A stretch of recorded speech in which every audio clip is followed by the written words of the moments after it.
Hello students, very good morning. आज हम जानते हैं ट्रायल बैलेंस के बारे में।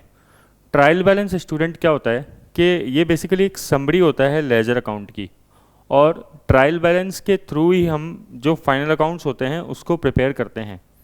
समझते हैं इसको डिटेल में कि जब भी आप सबसे पहले प्रोसेस क्या होता है अकाउंटिंग का, आप जनरल एंट्री करते हैं, फिर लेजर बनाते हैं, फिर ट्रायल बैलेंस बनाते हैं और उसी से फाइनल अकाउंट्स बनाते हैं। फाइनल अकाउंट्स मतलब ट्रेडिंग P&L बैलेंस शीट। तो जनरल एंट्री जैसे आपने करी कैश टू कैपिटल, मान लेते हैं अपन एक एंट्री कर रहे हैं cash account debit to capital. ये एंट्री किस चीज़ की होती है कि बिजनेस में कैपिटल इंट्रोड्यूस करने की सबसे पहली जो जनरल एंट्री होती है बिजनेस की, वो यही होती है। आपसे कोई पूछे सबसे फर्स्ट एंट्री बिजनेस में किस चीज़ की होती है, कैपिटल इंट्रोड्यूस करने की होती है। जरूरी नहीं है कैश ही आए, बैंक भी आ सकता है, कोई एसेट भी ला सकते हो आप कैपिटल के रूप में, कुछ भी ला सकते हो। इसको बोलते हैं बीइंग कैपिटल इंट्रोड्यूस, इसको ये बोला जाता है। अब जब आपने कैश टू कैपिटल कर दिया तो अब आप लेजर बनाते हो। लेजर किस किस का बनाओगे, एक तो कैश अकाउंट बनाओगे, ठीक है, और दूसरा कैपिटल अकाउंट बनाओगे, ठीक है। लाइन थोड़ी सीधी नहीं है, ठीक है।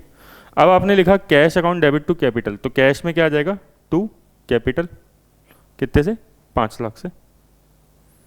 कैपिटल में क्या आ जाएगा बाय कैश, कितने से 5 लाख से। पहले जनरल एंट्री करी, फिर लेजर बनाया। लेजर बनाने के बाद आप इसको क्लोज करते हो, जैसे इसमें लिख दोगे बाय बैलेंस CD 5 लाख से, मान लो कोई और ट्रांजेक्शन नहीं है तो। और कैपिटल अकाउंट में आ जाएगा टू बैलेंस CD 5 लाख से। आपको एक बहुत इंपॉर्टेंट बात बताता हूँ, कई बार इंटरव्यूज़ में पूछा जाता है, ये कैश अकाउंट में आपने भले ही क्रेडिट में लिखा है, ठीक है ना, लेकिन ये बैलेंस कौन सा है, डेबिट है। क्योंकि CD से कभी आप क्लोजिंग बैलेंस से कभी आप बैलेंस चेक नहीं करते कि वो क्रेडिट है कि डेबिट है, आप ओपनिंग बैलेंस से चेक करते हो कि वो बैलेंस डेबिट है कि क्रेडिट है। तो ये ध्यान रखना, ये डेबिट बैलेंस है कैश का, समझ गए। ये कैपिटल का टू बैलेंस CD अगेन भले ही डेबिट में लिखा है, लेकिन ये बैलेंस कौन सा है, क्रेडिट बैलेंस है। अब मान लेते हैं अपन इसका ट्रायल बैलेंस बनाएं, तो ट्रायल बैलेंस बनाएंगे तो क्या आएगा, आप ट्रायल बैलेंस बनाते हो तो डेबिट और क्रेडिट लिख देते हो।